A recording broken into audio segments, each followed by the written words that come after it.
Delhi NCR में कावड़ यात्रा चल रही है और कावड़ यात्रा में मैं आपको एक ऐसा नज़ारा दिखाने जा रहा हूं जहां पर छोटे बच्चे हैं और हरिद्वार से कावड़ यात्रा करते हुए आए हैं। ख़ास बात यह है कि ये यात्रा स्केट्स पर की गई है। ये दोनों बच्चे हैं, स्केट्स करते हुए ये हरिद्वार से यहाँ तक आए हैं। 5 दिन की ये कावड़ यात्रा रही है। हालांकि इस यात्रा में बहुत चुनौतियां आई, पूरी रणनीति इस यात्रा की तैयार की गई थी, जिसके बाद दोनों बच्चे यात्रा पर रहे। एक डाइट प्लान फॉलो किया गया, साथ ही 2 गाड़ियां इन बच्चों को एस्कॉर्ट करती रहीं पूरे रास्ते, जिससे कि किसी तरह की कोई परेशानी ना हो। 10-15 लोग इनके साथ रहे क्योंकि बच्चे छोटे थे। ऐसे में आज ये दोनों बच्चे जो हैं स्केट से कावड़ यात्रा करते हुए गाजियाबाद पहुंचे हैं और मंदिर में जल चढ़ाएंगे। हालांकि कावड़ यात्रा के दौरान काफ़ी चुनौतियां रहीं, जैसे कि अभी आप देख सकते हैं बारिश हो रही है, लेकिन इन बच्चों का कहना है बारिश हो, धूप हो, कुछ भी हो, लेकिन कावड़ यात्रा जारी रहेगी। ना किसी प्रकार का ये बच्चे छाता लगाए हुए हैं, ना ही धूप में ये लोग स्टे करते हैं। लगातार कावड़ यात्रा करते हुए गाजियाबाद पहुंच गए हैं और इनका कहना है कि ये तो पहली स्केट्स के माध्यम से कावड़ यात्रा है, लेकिन आने वाले समय में 12 ज्योतिर्लिंग की स्केट्स के माध्यम से यात्रा की जाएगी।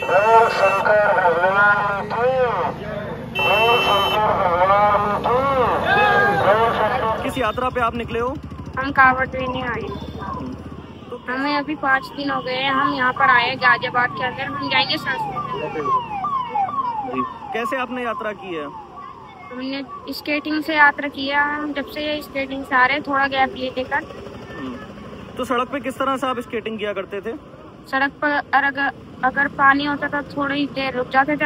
अब हम मंदिर जा रहे हैं तो अभी हम नहीं रुक रहे। पापा, मम्मी और आपके परिवार वाले भी साथ रहे, क्या कुछ कहोगे आप? किस तरह से सपोर्ट किया? पापा ने सबसे ज्यादा सपोर्ट किया और दादा ने परमिशन दी और पापा ने हमें सिखाया स्केट चलाना। पापा ने कुछ ऐसा भी कहा था कि पढ़ाई करोगे, अच्छे नंबर लाओगे तो हरिद्वार लेकर जाऊंगा? पापा ने ये बोला था कि अगर पेपर में अच्छे नंबर आए तो हरिद्वार चलेंगे। हमने सोचा मजाक है और हम अच्छे नंबर ले आए जब तक भी, और हम अब आ गए हरिद्वार। तो अब हरिद्वार से आपने कावड़ यात्रा तो कर ली है, अब कोई और यात्रा की तैयारी भी है आगे? अभी हम 12 ज्योतिर्लिंग जाएंगे। तो किस तरह से आप ये यात्रा करोगे? वो हम स्केटिंग से ही जाएंगे या फिर पैदल जाएंगे। हम हरिद्वार से गाजियाबाद शास्त्रीय नगर तक यात्रा करते आ रहे हैं। तो कैसी आपकी यात्रा रही, इसके बारे में बताओ। यात्रा तो बहुत अच्छी रही। क्या क्या किया आपने यात्रा में? यात्रा में थोड़ा बहुत स्टंट कर लिए, पढ़ाई करें क्योंकि सेफ्टी भी जरूरी है। और कौन कौन आपके साथ था इस यात्रा में? इस यात्रा में मेरे पापा थे और भाई लोग थे। तो किस तरह से आप यात्रा करते थे डेली? डेली तो नॉर्मली करते थे, पर बीच बीच में स्टंट कर लेते। तो किसने आपको स्केटिंग सिखाई? कब से आप ये कर रहे हो? ये मेरे पापा ने सिखाई। तो क्या कुछ इस बार नया किया आपने यात्रा में?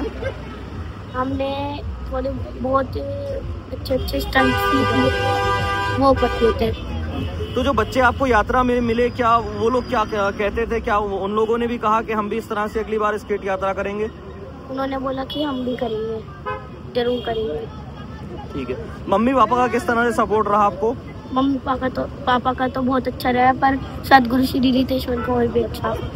मैं गोरक्षा प्रमुख रहा हूँ बजरंग दल का, और ये मेरे बच्चे हैं दोनों, नंदिनी और युग। हम लोग 17 तारीख को हरिद्वार से जल उठा के निकले हुए हैं और करीब 40 किलोमीटर का डेली उन्होंने एक ट्रैक किया था, जिसमें आज हम 5वें दिन अपने दुधेश्वरनाथ मंदिर पहुंचने वाले हैं। दरअसल क्या, मैं बचपन में स्केटिंग करता था, तो उस टाइम पे क्या था, जब मैं छोटा था तो घर वाले स्केट दिलाते नहीं थे, तो ये लगता था कि क्या नाम है, महंगे स्केट्स ना लेकर के, किसी के टूटे फूटे स्केट लेकर के मैं स्केटिंग करता था स्कूल टाइम पे।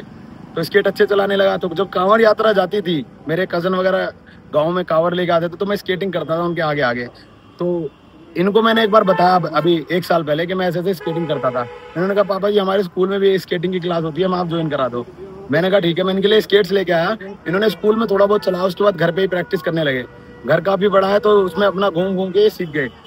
अब क्या हुआ, मैंने इनसे ऐसे मजाक में कह दिया कि अगर तुम अच्छे मार्क्स लेकर आओगे तो तुम्हें इस बार हरिद्वार लेके जाएंगे। अच्छा, भोलेनाथ में इनकी आस्था है ही, क्योंकि मैं 12 ज्योतिर्लिंग 4 धाम देश के अन्य जितने प्रसिद्ध मंदिर हैं उनके दर्शन कर चुका हूँ 11 महीने में। तो इनका मन था जब भी ज्योतिर्लिंग जा रहे हैं या किसी रुद्राभिषेक करने जा रहे हैं तो ये बेटी मेरी साथ जाती थी हमेशा। तो भोले के प्रति आस्था थी और इनसे मैंने कहा कि इस बार स्केटिंग करते हुए जल लेके आएंगे। तो इन लोगों ने अपने इस मिशन को कंप्लीट करने के लिए अपने सारे मिशन कंप्लीट कर लिए पढ़ाई के।